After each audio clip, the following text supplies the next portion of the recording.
keep walking through. Keep moving, guys. Keep it packed, guys. Keep walking. Thank you.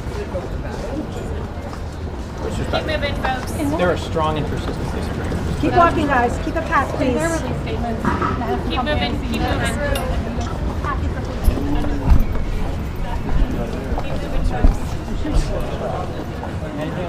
I think it is my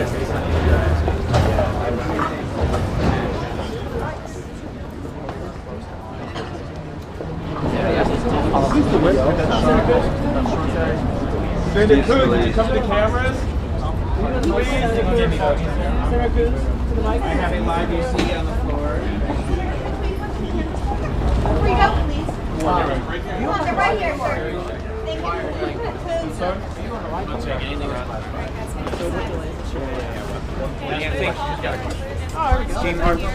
Hi, Nancy. How are you? Walkway. What did you think about the briefing season, the fact that the CIA director was not a part of it? I think it was a basic mistake on the part of the administration not to have the CIA director brief us today. Why do you think she wasn't included? We didn't get a satisfying answer on that. What about the content? Did they make a compelling case that the U.S. should stay in Yemen? I can't speak about the contents of a classified briefing. Can you say if it was a compelling argument or not? I am going to change my vote and vote for the Sanders resolution. Can you say why? Senator. I think it's time for us to send a clear and strong signal to our close ally, Saudi Arabia, that actions that violate our core values, like participating in the murder of a U.S. resident journalist, have consequences. Senator, without going into the classified area, were any concerns alleviated in regard to what the administration has learned about Jamal Khashoggi's murder? I left the briefing unsatisfied. Is it in particular as it relates to MBS's and their feeling or sentiment about MBS's involvement? I'm not going to speak to the specifics of that. I think it would have been a more compelling briefing had Gina Haspel been able to speak to the conclusions reached by the intelligence community. Why do you suspect she wasn't included? I don't have any direct knowledge of that. And they didn't offer you a reason? Nope. And that strikes me as a significant mistake. Is that unusual? That she wouldn't be? It'd be very unusual in a briefing of this significance around a national security matter where one of the key issues is what the intelligence community did or didn't conclude and did or didn't recommend for the director of the CIA not to be present. So, thank you all very much.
Well, I went in prepared to vote for the Sanders-Lee resolution, and I remain convinced I'll do so. Nothing changed my mind. Can you explain to you why Gina Haspel wasn't there?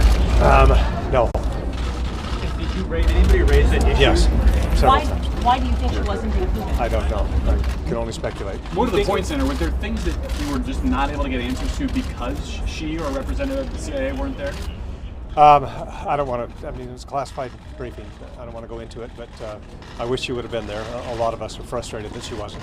You feel like it was because the CIA assessment was that MBS directed the killing that she was there? That was I don't want to speculate, but we were not, nobody was happy that she wasn't there, put it that way. Some Democrats have legislation that might help the intelligence community to make a declassified public report on these findings. Do you support that kind of measure? I haven't seen what they're proposing, but there's a reason for classified material. I just say I was not convinced that we shouldn't take the action that we're going to take this afternoon. What do you think of Secretary Pompeo's argument publicly that we need to stay close to Saudi Arabia to deter Iran? I think, I mean, I'm all for realpolitik, but that suggests that you accept the truth. And I think we all know what the truth is, that if he wasn't directly involved, he certainly knew of it. And the intelligence agents that we are sanctioning, that we are saying were involved, are under his direction.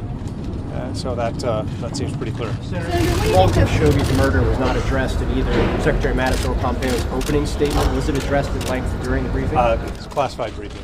Senator, how do you feel about your Mueller resolution? Mueller resolution. What are your chances today? Chris Coons and I and Senator Booker will be reintroducing a unanimous consent request to bring the Mueller resolution to the floor. Do you think you have the votes to do it? I believe so, but I believe it will be blocked. This takes unanimous consent, and I'm told that somebody will block it. So my commitment to not vote for judges before the committee or on the floor until we get this done stands. Thank you, Senator. Big concern that the president is not. Open this walkway here. Open this up here, guys. Use us. Come through. Tighten up here. Thank you. All right, gotta get into the group here. Okay, gotta get inside.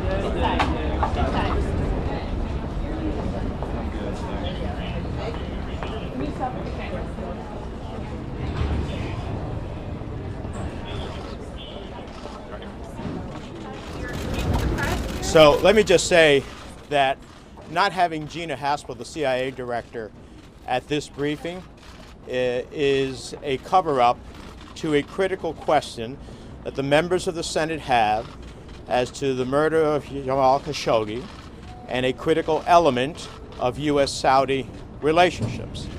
It's outrageous that the Senate can be stonewalled from hearing from the CIA director.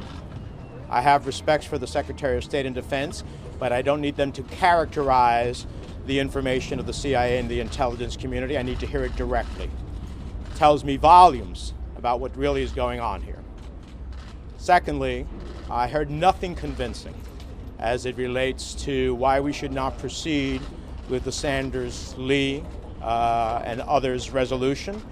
I did not support it originally because I wanted to give the administration and the Department of Defense an opportunity to show me that our efforts were actually making a difference in the humanitarian catastrophe that is Yemen. Since then, all I have seen is the bombing of a school bus full of children, a series of other civilian targets bombed. That is not something that I want the United States involved with, and so I'll support the Sanders-Lee resolution. I hope others will as well. It's time to send Saudi Arabia a message, both on its violation of human rights and the incredible humanitarian catastrophe it is creating in Yemen. Why do you think the administration didn't send Gina Haspel up here? Because Gina Haspel, if all of the accounts are true, would have said with a high degree of confidence that, in fact, the Crown Prince of Saudi Arabia was involved in the murder of Jamal Khashoggi, a United States permanent resident and a journalist. And it is outrageous that we are willing to turn our eye away from such a murder because we have quote-unquote interests. The interests that we have with Saudi Arabia, Saudi Arabia is going to still have those interests. They have a continuing challenge with Iran. They have a continuing challenge with extremism and those who are involved in international terrorism.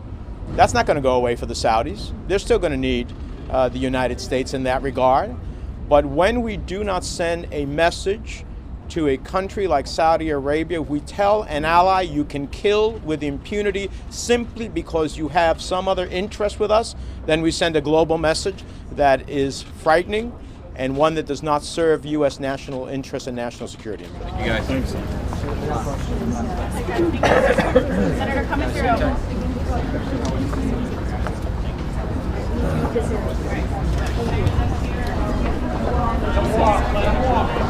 Thank you. Okay, keep this aisle.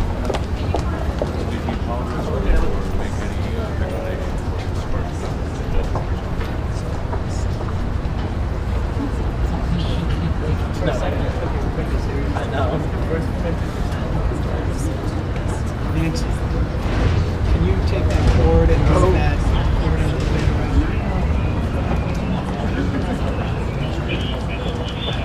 Where's this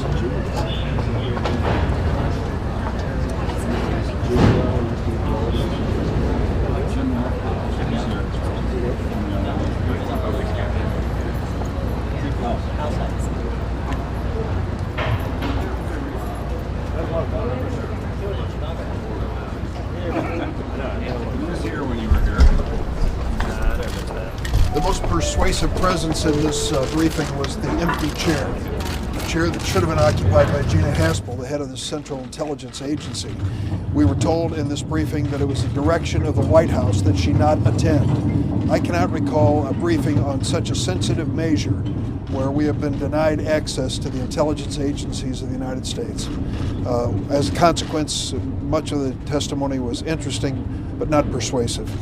There are many of us who believe that this execution of Khashoggi in Istanbul could never have taken place without the knowledge and direction of the Crown Prince of Saudi Arabia.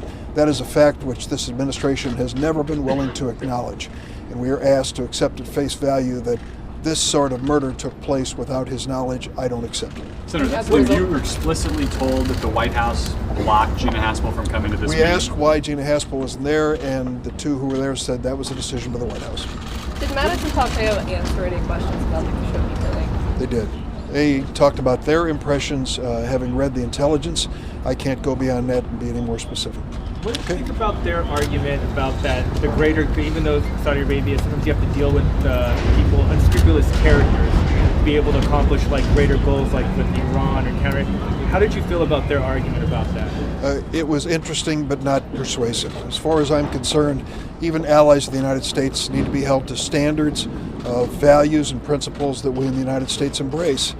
This wanton killing of an American resident, a Saudi citizen, in Istanbul cannot be ignored or overlooked. And the fact that we cannot or will not pursue this to its obvious end is frustrating to all of us. Is it possible to work with Saudi Arabia and punish them at the Well, same certainly if they acknowledge that they've made several grievous errors when it comes to diplomacy, the idea of Hariri from Lebanon being detained, the action taken against Qatar, there's a long list. Our allies aren't always perfect in our eyes. We can work with them as long as they're honest in the relationship. There's no honesty in the relationship when it comes to the Khashoggi murder. Thank you.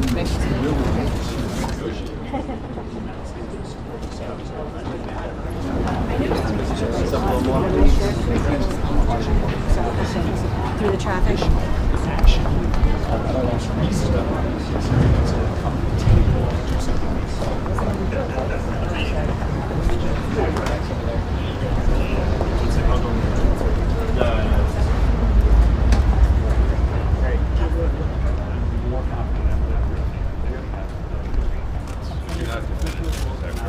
I know having run 3 of these revolutions before the Senate in the past 2 years, I know that a lot of Hey, Charles. and the fact that Gina Haspel was not there.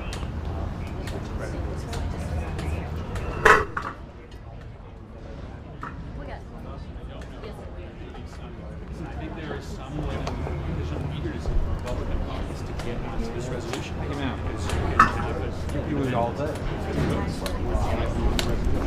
So there are some Republicans who may not like the resolution who might vote against the table motion because they think that we can ultimately get together for a better legislation that will pass and perhaps get signed by partners.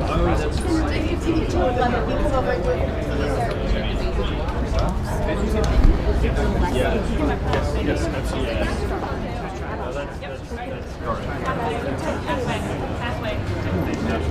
What's the status now? Okay. It was not. They did not. They did not disagree with the reports regarding the intelligence committee's assessments. I don't think the Republican administration won any votes in this briefing. They did not deny that the civilian casualties have gotten worse, not better, since the Trump administration doubled down on our support for the Yemen civil war. They did not disagree with reports, public reports, that the intelligence communities believe that Mohammed bin Salman was involved in the death of Jamal Khashoggi. Their entire argument seems to rest on the effect that this resolution may have on negotiations that are happening between the Houthis and the Saudi-backed government a month from now. The fact of the matter is that this resolution, if it passes, will help get those negotiations to the finish line. So long as the United States is seen as an unconditional supporter of the Saudis, those negotiations will not succeed. If the United States is seen by the Houthis and by the Saudis as a true, honest broker in the negotiations have a better chance of succeeding. It was not a persuasive briefing. I don't know where the votes are right now. I think it's very fluid, but I think it's more likely today. It's more likely now than it was a few hours ago that we'll have the votes to survive a tabling motion. Thank you, Senator. Yep. Senator.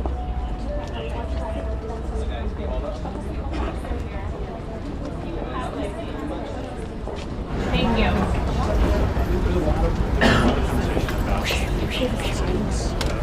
Thanks, guys.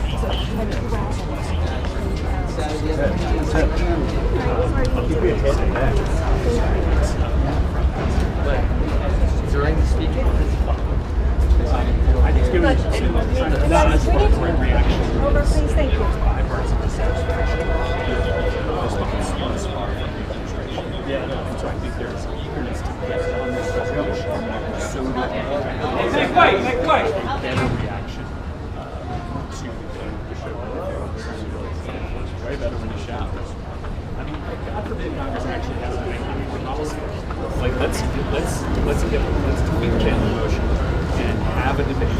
If we ultimately can't come up with a better idea than what's in Sanders, then it won't pass.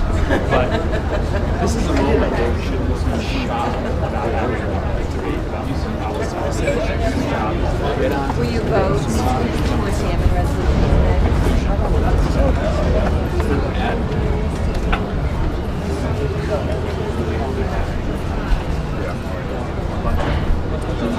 No, they did not say case closed, but I read Pompeo's op-ed this morning, which seemed to say it was case closed, but they did not reiterate it was like to continue working this. And certainly, if we get on the resolution, I've asked for a briefing to find out exactly how they came. Keep moving, guys. Keep walking. Thank you. Keep moving. Thank you. Let me just say a word. Right now in Yemen, we are seeing the worst humanitarian crisis on earth. We have already seen 85,000 children starve to death. The United Nations tells us that millions of people are facing starvation. 10,000 new cholera cases are developing every single week because there is no clean drinking water there in that country. And all of that was caused by the Saudi-led invasion of Yemen 3 years ago, led by a despotic, dishonest dictatorship. And to my mind, it is imperative today that the United States Senate tell Saudi Arabia and tell the world that we are not going to be continuing to be part of that humanitarian disaster. We are ending our participation in that horrific war, and that we are going to do everything that we can to force the Saudis and the Houthis to the peace table and to provide the desperately needed humanitarian aid that Yemen requires. Senator, was there any credibility to the administration's argument in your mind that by Americans pulling out, we make the humanitarian situation worse, not better? The question is, who is the world's leading military power? And the last that I heard, it was not a two-bit Saudi dictatorship. It was the United States of America. We have got to make the decision as to what happens in the war in Yemen and our role in that. And that's what the vote today is about. Do you think we have the vote? Yeah, I think we have, in my discussion with Democrats, we have far more support than we had last time. I'm not quite sure how we're doing with the Republicans, but I know Mike Lee is trying his best to make this a strong bipartisan effort. Thank you very much. Thanks, sir.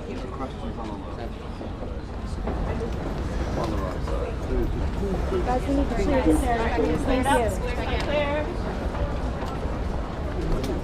Okay, so push in as much as possible here. Totally. Go for it. Excuse me, guys. Thank you very much.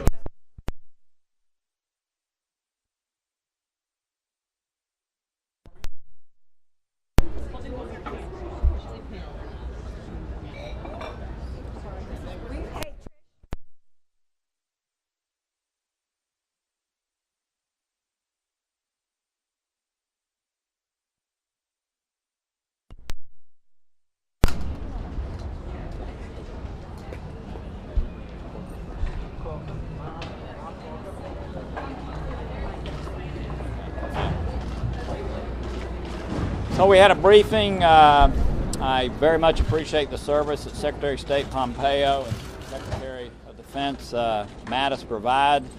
Like most in the room, was disappointed that Gina Haspel was not there, but we did appreciate the fact that they were.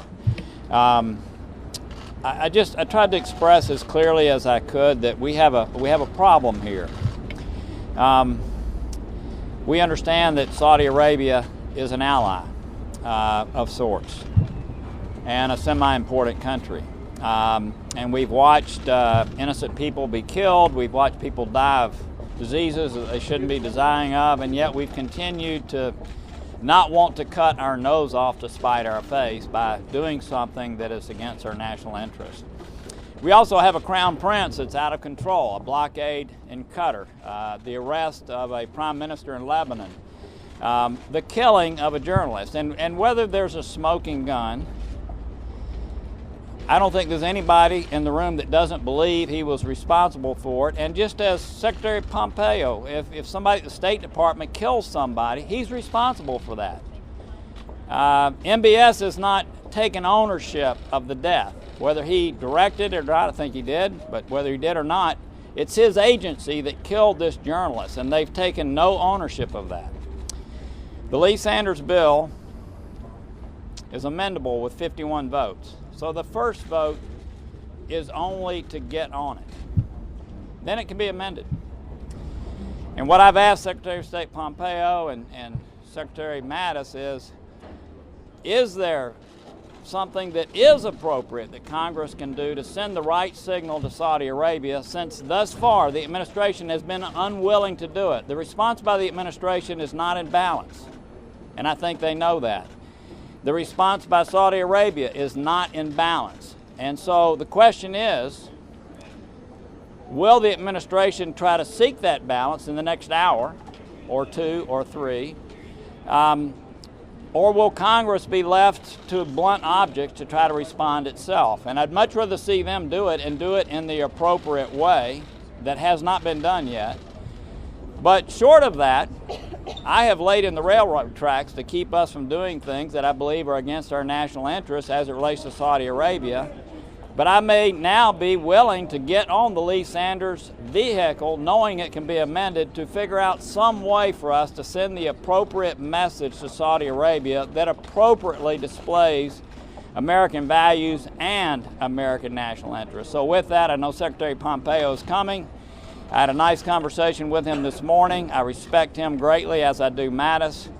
But I think 80% of the people left the hearing this morning not feeling like an appropriate response has been forthcoming. Senator, Why isn't the quickly, CIA do you director think here? that the president's personal financial interest in Saudi Arabia is playing a role in his unwillingness to condemn? I'm unaware of any financial interest, and I'm not trying to in any way insinuate nefarious reasoning for our lack of appropriate response. But the fact is, there hasn't been an appropriate response yet, and I would much rather see the administration respond appropriately than us in a normal legislative way that ends up not being perfect, responding ourselves. But I think that is what's going to happen unless they do. Sir, if the administration doesn't take action, does that mean then that you'll support this resolution?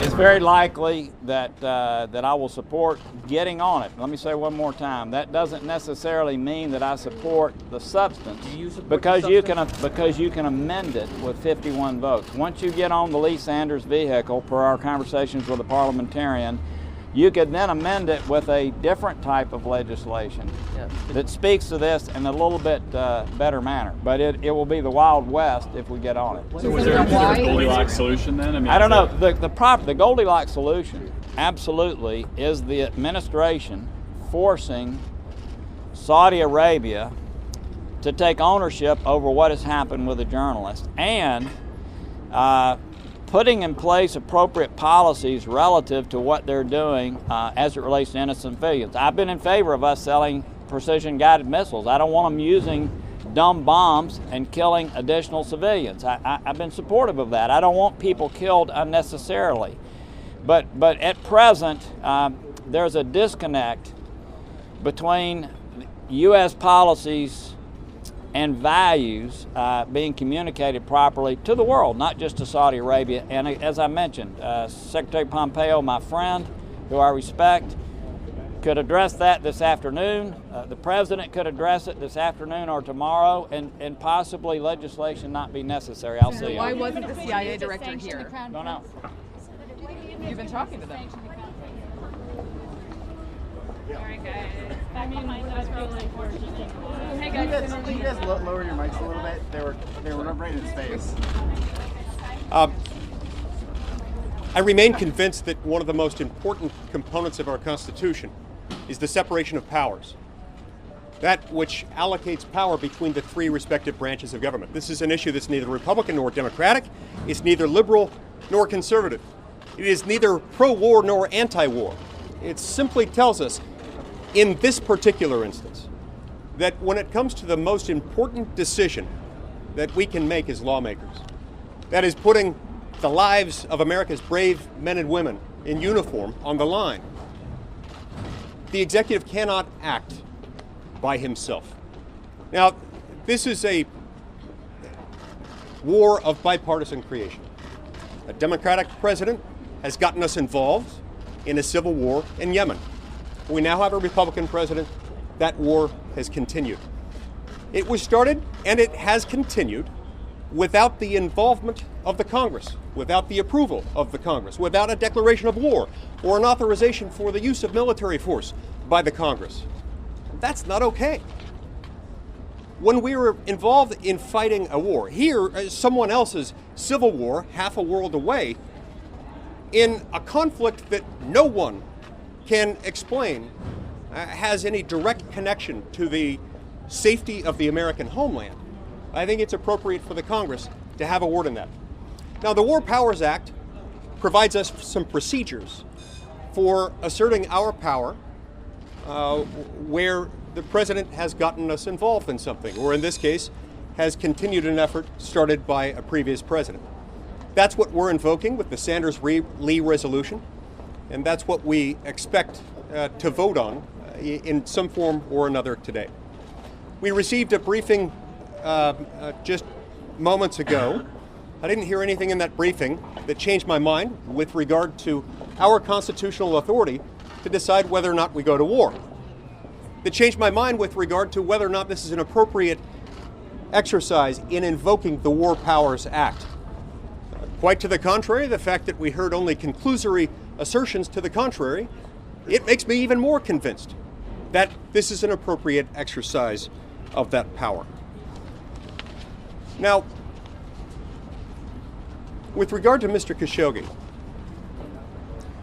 this is an instance in which one man has died, and that's one man who has died compared to many, many, many more who have died in connection with this war. It's brought the eyes of the American people and turned them toward us, and turned them also toward Saudi Arabia.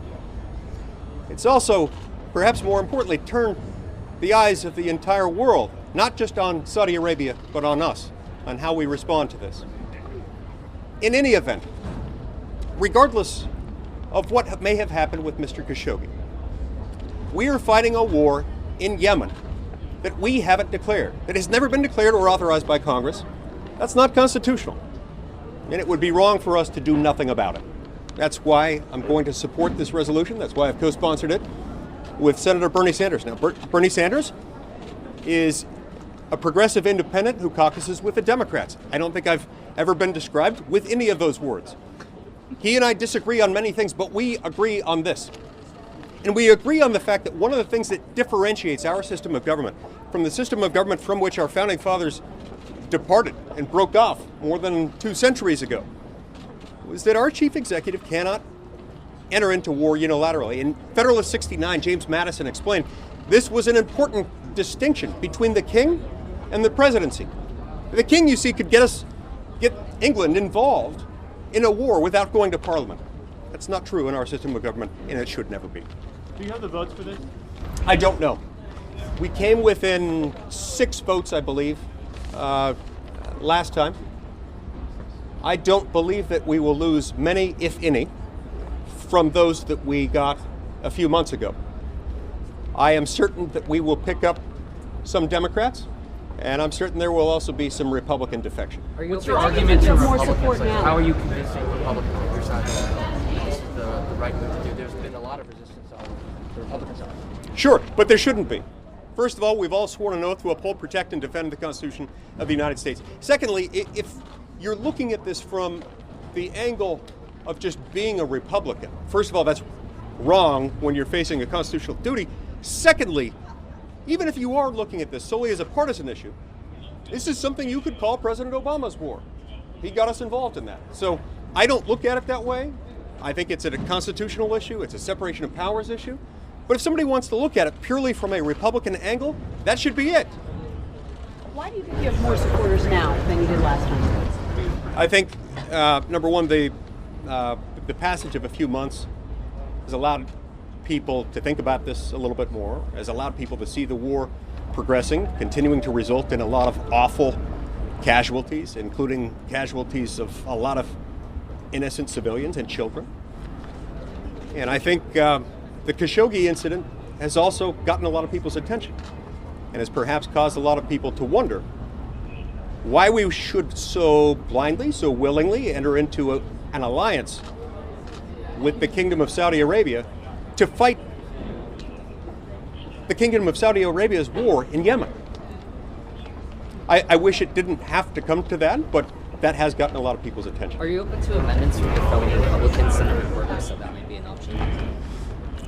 I think the important thing for the first procedural vote that might come up is to get it on the floor. And generally speaking, I prefer more debate to less. And generally speaking, I welcome the idea of amendments. I'm aware of nothing that would preclude us from considering amendments once we brought this up. And it's my belief that amendments could pass by a simple majority. Thank you, Senator. Okay, thank you very much.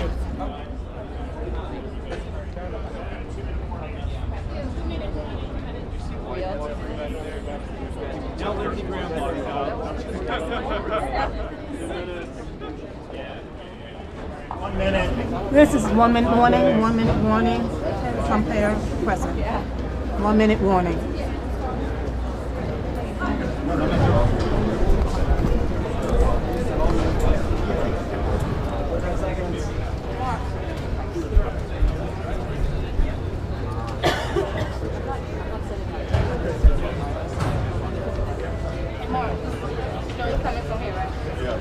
That's okay. You just want to make sure you know. I'll just put the audio up and then.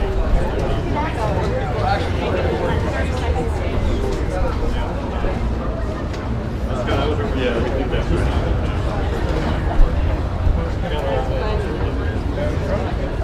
Yes, that's right. Get me now.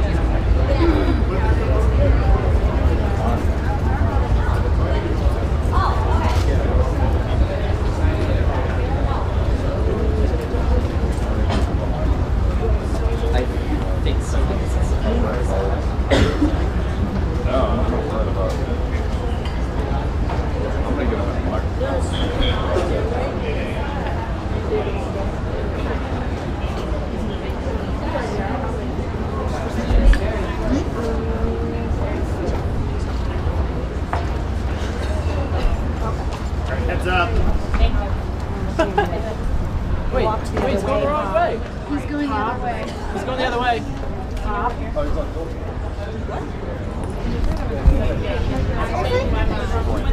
ahead, yeah. Why we not? You got one again?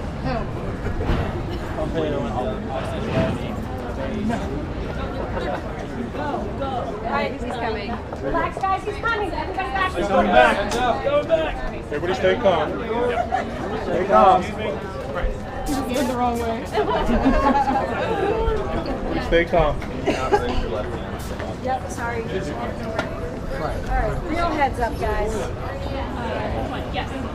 Yes.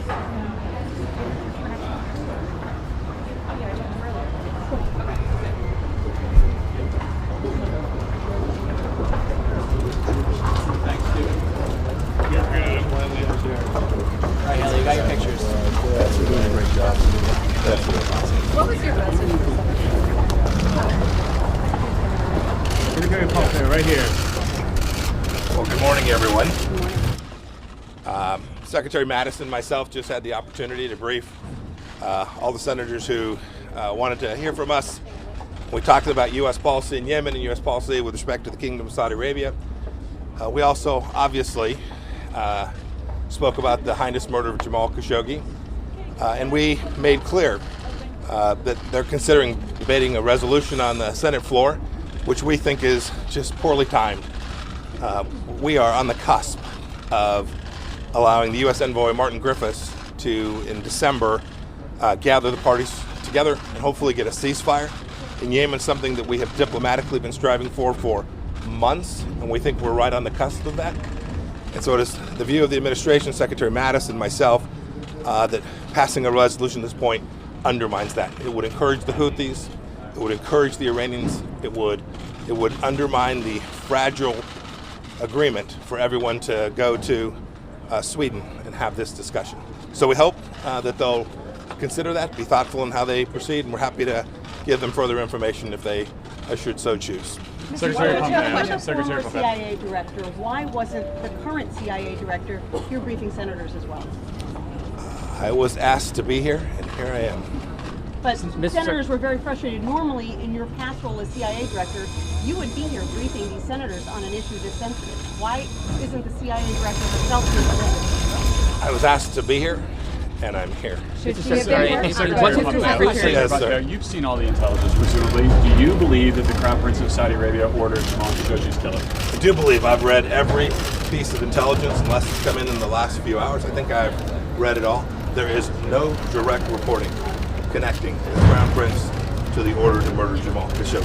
And that's all I can say in an unclassified setting. Mr. Secretary, is he responsible? Yes, ma'am. I don't have anything to add on the sequence of events in North Korea. But I'm very hopeful we will have senior level meetings before too long. Is MBS responsible? You say you're on the precipice of a deal. I didn't say a deal. Or Yeah. of the first opportunity for them to get together. All yes. of Trump's public statements indicate that Iran is very far from coming to the table for negotiations. How do you rectify the two? Which is true. Well, the parties that will be there will be those who are engaged in the civil war in Yemen. So there'll be representatives from the Yemeni government, from the Houthis, all those interested parties. We hope the Iranians won't upset the apple cart. They have been funding, arming, providing assistance and support to the Houthis, which have allowed the Houthis to continue to fight well beyond what would have made any sense at all. And we do hope the Iranians won't upset this opportunity to both resolve the civil war and give everyone the opportunity to resolve a massive humanitarian crisis that's in Yemen today. Thank you all very much. everybody.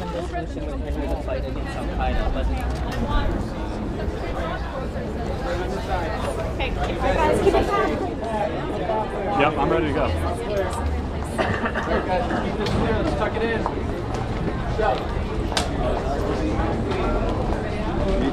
Yeah, that's right. That's a really good answer that he provided for you, wasn't it? I was asked to be here. It's on. Check, check, check. Hey, hey, 1, 2, 2.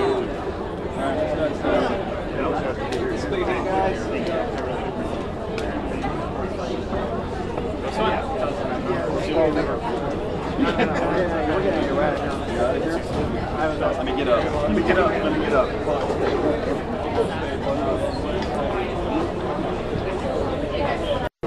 What about Mattis? Graham might be coming. That's okay. He's important.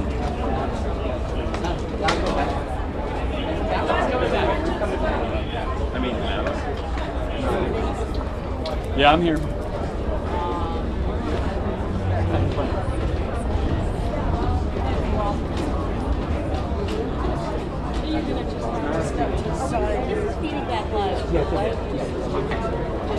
Can you clear me? Okay, fine.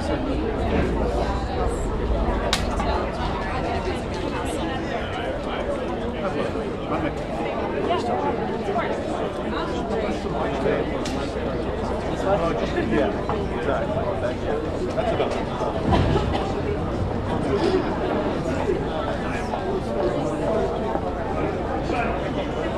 Parker was driving on like a motorcycle.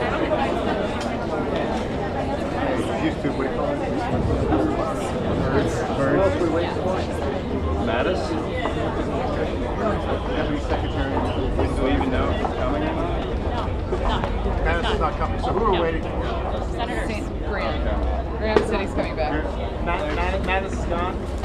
Correct, she's gone. Great. Correct.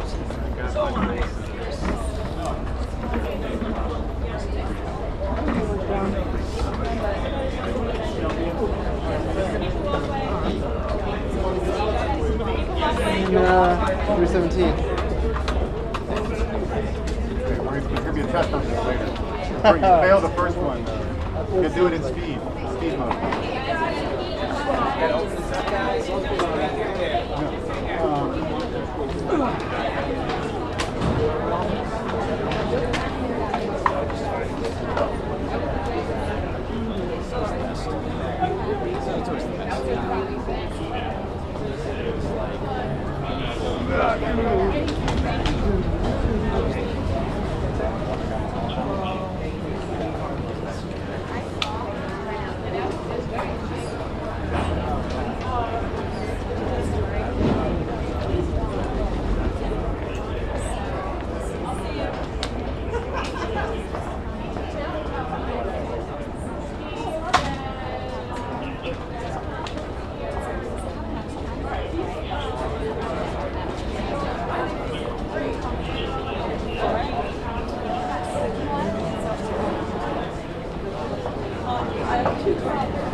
So they cut yours. That's fine. I'm just trying to know we have it. And they have cut the Khashoggi death from Pompeo. Not my choice. It was part of your question. Well, I have one section question. Two questions.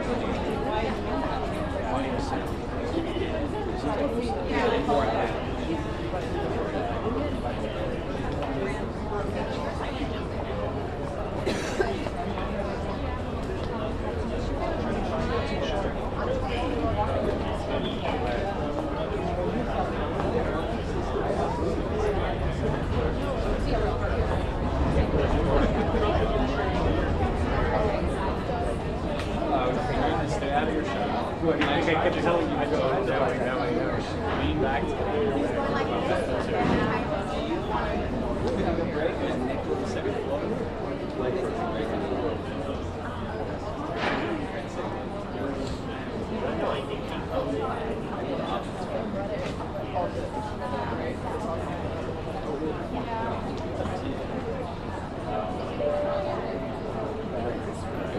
Okay. I might, if you want to stay hang out, let's say.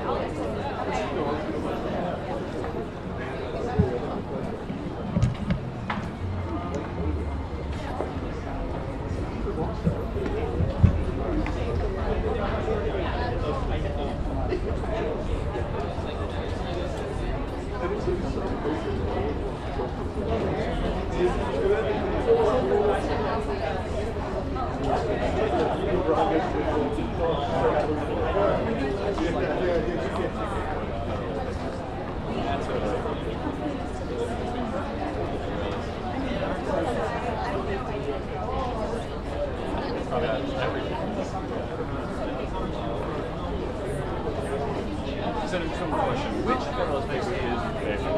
Is it 10? 10. It's got to be 10, right? Okay, thank you.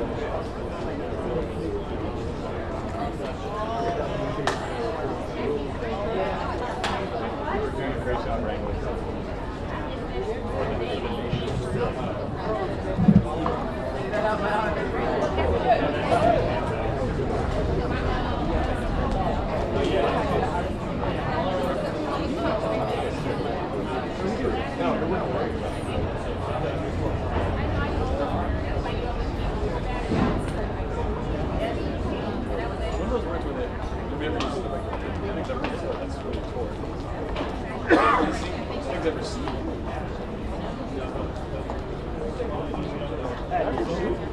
Yes, like it.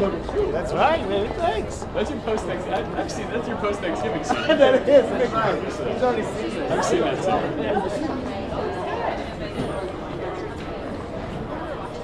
One time as a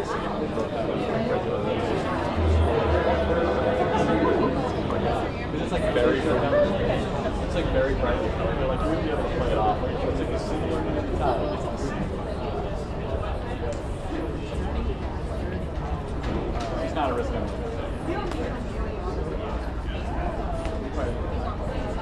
Probably not.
I gotta run to Russell, but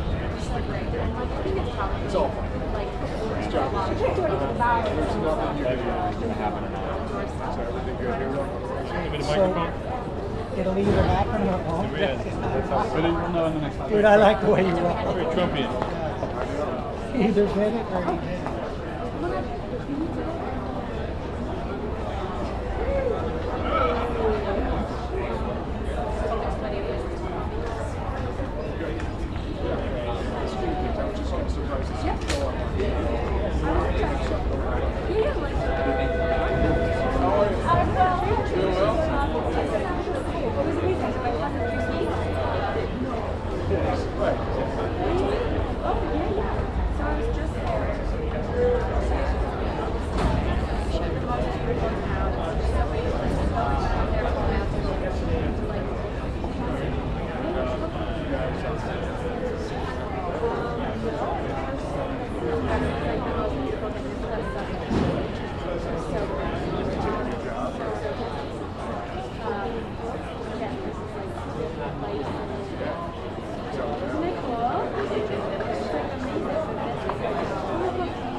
Yeah, but did you drop it off in Russell? That's what it's called.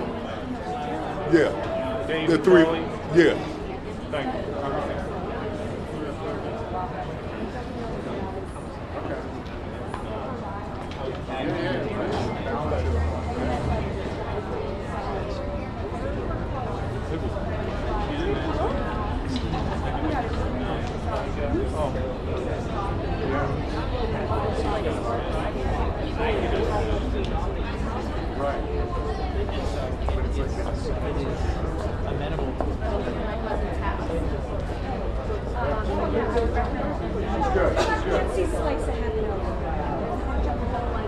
Where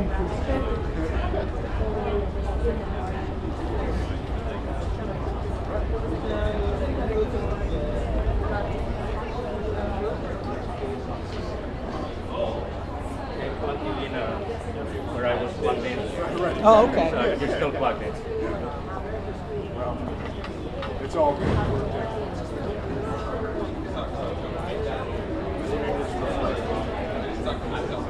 That's right. You deal with it.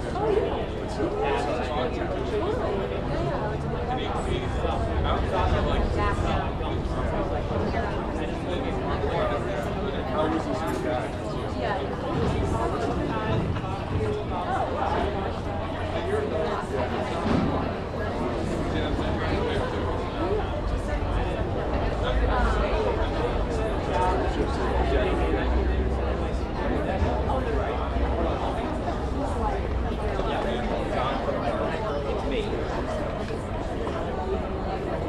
Yeah, in other words, I'm working on you.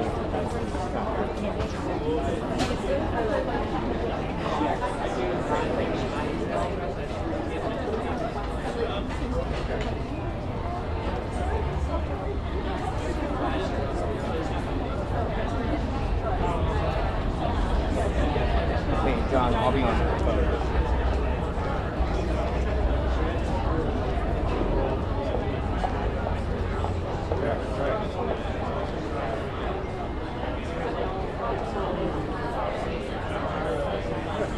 Hey, yeah, it's John Nolan at Management Position. Can you hear me? Well, hopefully you're fine. I can't imagine she's. I like it. She at least sort of understands what we do better than we do. TBSN, this is John Nolan from Management Position. You never say that. No, she's good. Hey, John.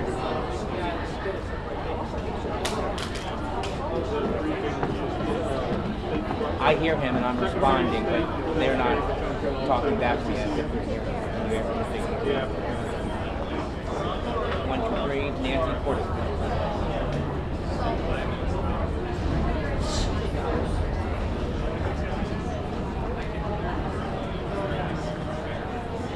John Nolan is the Nancy Porter.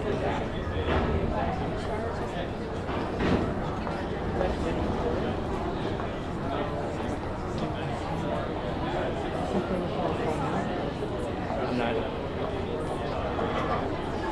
Okay, John Nolan here at Nancy's position. I hear you loud and clear. They're not getting my mic. If they see me, they don't get my mic. Okay, hold on. Let me change one second.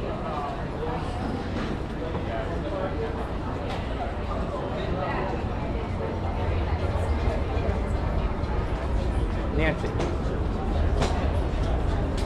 They should hear it. It's coming to the camera. Okay. They should hear this. You should hear it. You should hear it. It's going to the camera. You hear it? Nancy, here we go.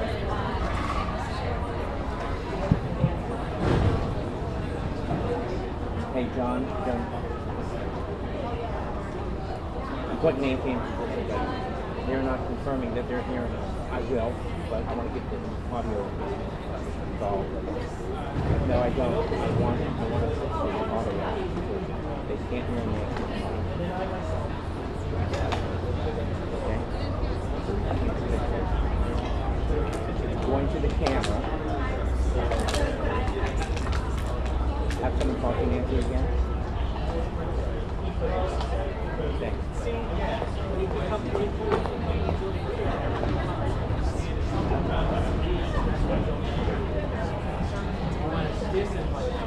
Hello, John. Hey, so the microphone is going to here. Hey, I'm great. How are you? Your name? Nancy Foster. Yep. 1, 2, 3, 4, 5, 6, 7, 8, 9, 10. Yep. Okay, good. Okay, great. Thanks.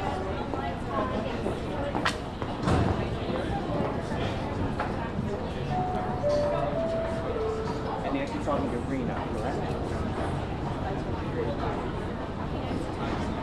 John Nolan with Nancy. Nancy talking to Rena, correct? Thank you. Nancy. Rena.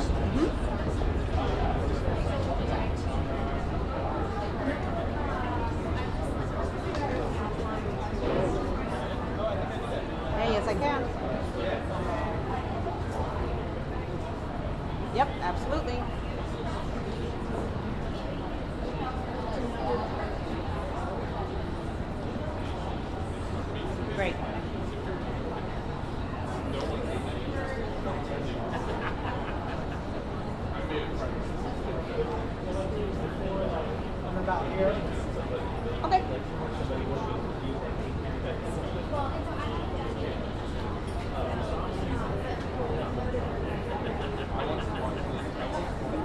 Yep.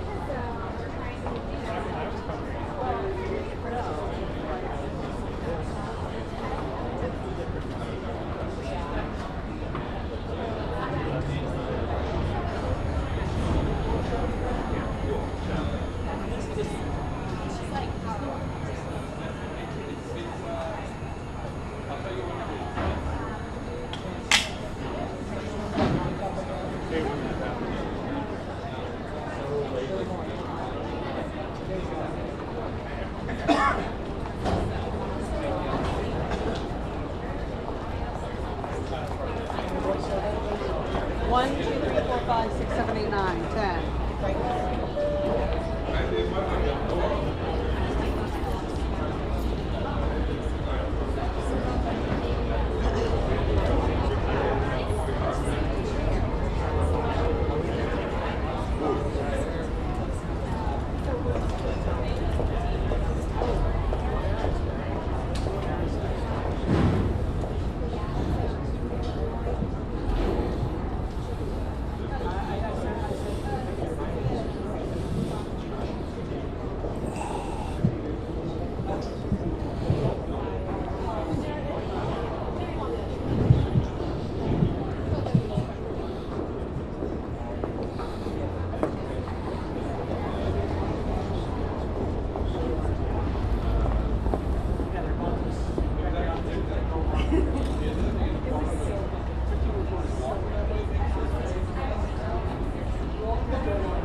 Hey, just. Oh. Is it okay if he goes ahead? You guys ready? Yes. Great. Yeah, I'm just going to jump in. It was important that we heard from Secretary Pompeo and Secretary Mattis. It was unacceptable that they would not allow Gina Haspel to come.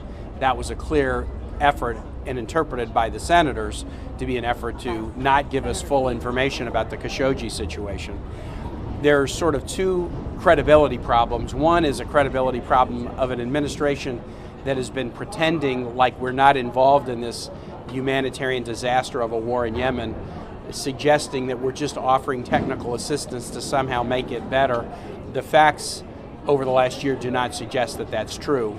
And it's very important, I believe, that we support this resolution and make clear finally that we will no longer be involved in this humanitarian disaster. And there's a second credibility problem as well. This is not a credibility problem of the two secretaries who are public servants and trying to do their job. It's a credibility problem of the White House and the president. He has basically sent a message of impunity to Saudi Arabia and to other authoritarian nations when he demeans the press as the enemy of the people. He creates conditions where authoritarians feel like they can go after journalists with impunity. When he suggests, hey, if you have an arms deal with us, we're going to turn a blind eye to human rights, he sends a very loud message. there's sort of a question of the signal and the noise. In a way, the earnest and reasonable positions of our cabinet members are the noise, but the signal that's being sent is a signal from the White House, from the president to authoritarians, that they can do whatever they want with impunity. And it's so important for Congress to support this resolution, because we have to send a signal that what the president is saying is not the policy of the country. And that's why I'm going to support it this afternoon. I'll keep my voice down a bit for now because Senator Pompeo has made Virginia's answering questions. Did you get the same sense from Secretary Mattis? They all came out of this They kind of went back and forth about whether they had a smoking gun or not, and then members challenged them. It's like, look, this clearly happened. The CIA assessment is very strong. Knowing what we know about Saudi Arabia, it's inconceivable that it could have happened in a Saudi embassy without knowledge by MBS. And so we hear the president continuing to try to suggest or deflect responsibility. We're just not buying it. We think that the responsibility has to be laid at MBS and the King, and the president has not yet been willing to do it, but we need to do it. And it's appropriate to do it in connection with the resolution in Yemen, because that was Jamal Khashoggi. That was his passion. A Virginia resident with children who are American citizens, who are writing for the newspaper that's the most read newspaper in my state, and writing about the atrocities in the war in Yemen. So the Khashoggi situation is directly connected to the activity today. Senator Senator Corker is talking about crafting an amendment that could target MBS. Right, more precisely. Yeah, is that something that you'd be open for? Well, it's interesting. He said to the two cabinet secretaries there, look, the first vote is just whether to get on the bill. It's amendable. You know, give us amendments. Make it, if you don't like some of it, give us language to make it better, and they declined that opportunity. So there is some prospect that we might try to do it. But again, if they're just saying no way and we won't talk to you about it, it's probably more likely that it will pass unamended. Now, there is a sort of a vote-a-rama type of amendment possibility where there could be a lot of different amendments offered. But I think, I don't think anything happened this morning that would have persuaded senators to hold back on the vote this afternoon. I think the votes from the president of the United very States. clear They are standing here. we can work with a strategic partner like Saudi Arabia. He's very careful when he says no direct reporting, but there's plenty of evidence. Some of it might be secondhand, but that has led the CIA to issue its findings that there is high credibility, high confidence, moderate high confidence. That, Are you familiar with I'm going to say I am confident. My confidence level is there. This is a crime that was committed with direct knowledge by the Saudi royal family, including MBS. My confidence level is there. And there's a lot of evidence that backs it up. One of the piece of evidence that backs it up is the repeated sets of lies that Saudi Arabia told. Oh, he's not here, he left. Oh, it was not here, it was an accident. No, they told one set of lies after the next, and when each lie was debunked, they retreated to another lie, and President Trump pretty much followed them down the path of accepting every last lie. They wouldn't have had to tell repeated sets of lies about it if the truth was not as we believe it to be. Thanks, guys. Sanctioning That's a possibility. Obviously, we triggered the Magnitsky 120 days with the letter to the White House. We'll see what they do, but I would say Yemen, arms sales generally, sanctions, those are the three issues we have to grapple with. If the president won't send the message, we have to, that you cannot murder a journalist in a consul, especially one who's a U.S. citizen, and there's no consequence. There have to be sharp and dramatic consequences for that. You're confident Congress will send that message? I think we'll send that message today. On all the other items, sanctions, etc., this is going to take a while. I don't think it's going to be a one-time thing. There is a real reassessment of the U.S.-Saudi relationship as a result of this, and that will play out over some time. Thank you. Okay, about the briefing. I'm glad we had it. I admire both secretaries, but it was inadequate because the CIA was not there. So the question for me is whether or not the CIA supports the conclusion with a high degree of confidence that the Crown Prince was complicit in the murder of Mr. Khashoggi. I get Yemen. I understand the strategic relationship between us and Saudi Arabia, but I'm not going to blow past this. So if that briefing is not given soon, it's going to be hard for me to vote for any spending bill. The reports were that the CIA director was prevented from coming here today. Well, then they're going to have a hard time getting me to vote for us to move forward. I'm not, quite frankly. I am not going to be denied the ability to be briefed by the CIA that we have oversight of about whether or not their assessment supports my belief that this could not have happened without MBS knowing. And if the briefing reinforces the conclusion that I already have tentatively formed, then there will be no more business as usual with Saudi Arabia. You talking about the spending bill being what you would? I'm talking about any key vote. Anything that you need me for to get out of town, I ain't doing it until we hear from the CIA. Have you made that clear to the president? I just did. Is there Secretary Pompeo said He said that? I couldn't hear anything. Any key vote that they need him on, they will not have when he gets here. That's what he said. Wait, what? He said. Good night. Good night. I'm not going to be denied being briefed by the CIA. Any key vote that they need me on.